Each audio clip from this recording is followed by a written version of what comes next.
Hello friends, welcome to my channel mister AV लोग। अगर आप मेरी चैनल फर्स्ट टाइम विजिट कर रहे हो तो सबसे पहले मेरी चैनल को सब्सक्राइब कर लो।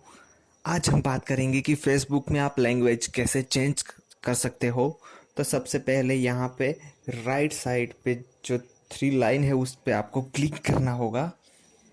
इस पर क्लिक करने के बाद आपको जाना है सेटिंग एंड प्राइवेसी। जो सेकंड लास्ट ऑप्शन है यहाँ पे नीचे, उस पे आपको क्लिक करना है। जैसे आप उस पे क्लिक करोगे तो यहाँ पे जो पांचवा ऑप्शन है लैंग्वेजेस, उस पे आपको क्लिक करना है। लैंग्वेज पे क्लिक जैसे ही क्लिक करोगे तो देखो यहाँ पे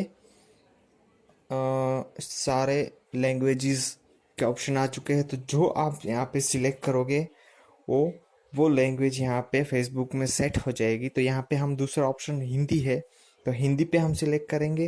तो देखो यहाँ पे रहा है, कृपया प्रतीक्षा करें। देखो अब ये लैंग्वेज चेंज हो चुका है। अभी फेसबुक के जितने भी ऑप्शन यहाँ पे आपको दिखाई देंगे वो सभी हिंदी में ही आएंगे। देखो यहाँ पे तो जो हमने पहले सेटिंग में जाके किया था वो सब अभी हिंदी में आ चुका है यहाँ पर। तो ऐसे आप अपने फेसबुक का लैंग्वेज चेंज कर सकते हो। जो भी आपका नेटिव लैंग्वेज है वो आप यहाँ पे सेट कर सकते हो। तो अगर दोस्तों ये वीडियो आपको पसंद आया हो तो लाइक करें, शेयर करें, सब्सक्राइब ज़रूर करें। Thank you.